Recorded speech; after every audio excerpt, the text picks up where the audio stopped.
જય માતાજી, જય દ્વારકાધીશ બધાને। આજે જો બેટર કોટરમાંથી દીપાબેન આવ્યા છે અને આપણે દીપાબેન પાસે આપણે કપાસનું બધું જાણીશું। દીપાબેન આપણી વાડી આજે આવી ગયા છે અને આ ફેરોમેન ટ્રેપ લગાડી રહ્યા છે દીપાબેન। આપણે દીપાબેન કેમ લગાડી આપણે જોઈશું।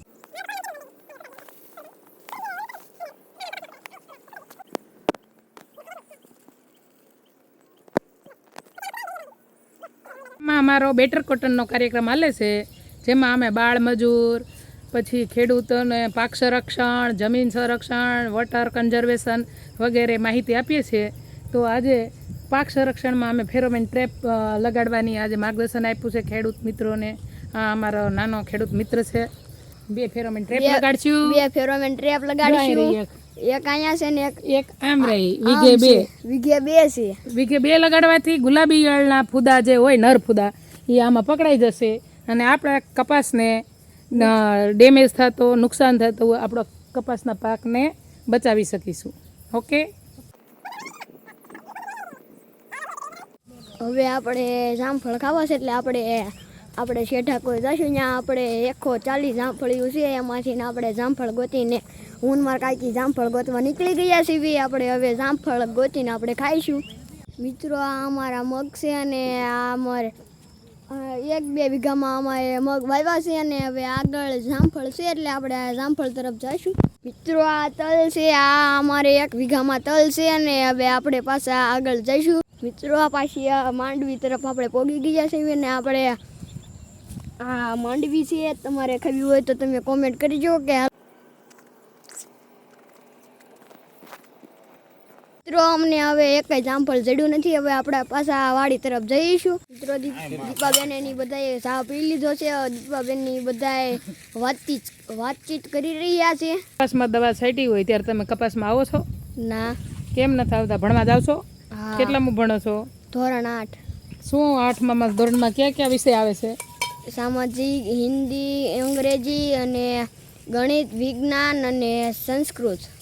તો કોઈ એવા છોકરા છે જેને નિશાળ છોડી અને ઘરનું કામ કરતા હોય એવા?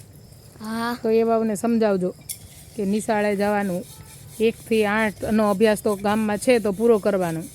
તો આપણે સ્કૂલમાં, તમારા સ્કૂલમાં ઘણા કાર્યક્રમો કર્યા છે અને કાર્યક્રમો ચાલુ રાખશું નિશાળમાં, જેથી કરીને કોઈ બાળકો નિશાળ છોડી અને ઘરે બેસે નહીં। બરાબર છે? બેન, તમે બેટર કોટરમાં શું કામ કરો છો?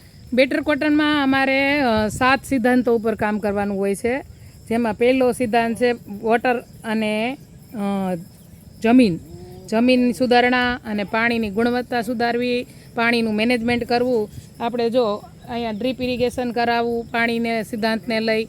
પછી બીજો છે પાક સંરક્ષણ। આપણે પાક આખો વર્ષ આપણે જે પાક ઉગાડીએ છીએ, કપાસનો પાક ઉગાડીએ છીએ, જેને ઉપર આપણું જીવન ધોરણ છે, તો આ કપાસનું ઉત્પાદન કેવી રીતે ઝાઝું થાય, ખર્ચ ઓછો થાય, એ અમારો બીજો સિદ્ધાંત છે। ત્રીજો સિદ્ધાંત અમારો રૂની ગુણવત્તાનો છે કે રૂ જે આપણે ઉત્પાદિત કરીએ છીએ, રૂની ગુણવત્તા કેવી રીતે સુધરે, સારામાં સારું રૂ કેમ ઉત્પાદિત થાય જેમાં કચરો ન ભળે, તો રૂની ગુણવત્તા જળવાઈ રહે। બીજો એક આપણો માપદંડ સિદ્ધાંત છે કે પર્યાવરણ, જે આપણે દવાઓ, કેમિકલયુક્ત ખાતરો આપણે જમીનને આપીએ છીએ, જેનાથી જમીન, પાણી જેનો બધો બગાડ થાય છે અને પર્યાવરણને, જીવ જંતુને બધાને નુકસાન થાય છે, વૃક્ષોને નુકસાન થાય છે। તો એની પણ ખેડૂતોને અને ગામના લોકોને સમજાવી અને કેવી રીતે ખાતર અને દવાઓનો ઓછો ઉપયોગ અને દેશી ખાતર અને ઓર્ગેનિક વસ્તુ તરફ કેમ વળવું એ પણ શીખડાવીએ છીએ। અને 6થો અમારો સિદ્ધાંત છે ડિસન્ટ વર્ક, એટલે યોગ્ય કાર્ય। મહિલાઓ, બાળકો અને ખેતરમાં કામ કરતા મજૂરોના માનવ અધિકાર કેવી રીતે જળવાઈ રહે। બાળકો બાળમજૂરી જો કરતા હોય તો બાળમજૂરી અટકાવવી, મહિલાઓનું સશક્તિકરણ કરી અને આજીવિકા ઊભી કરવી। આ બધા અમારા માપદંડો છે, ક્રાઇટેરિયા છે અને સિદ્ધાંતો સાથે અમારું બેટર કોટન કામગીરી કરે છે। મિત્રો, હવે આપણે ઘર તરફ જવાનું છે ને આને અમારી કાળજી છે અને તમારે કોઈને ગ્રાહક હોય તો કહેજો।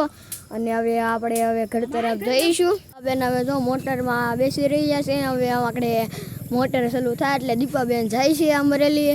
તમારે દીપાબેનને મળવું હોય તો અમરેલી જાયજો તમે। હવે તો મોટર ચાલુ થઈ છે, હવે દીપાબેન જાય છે। આવજો દીપાબેન।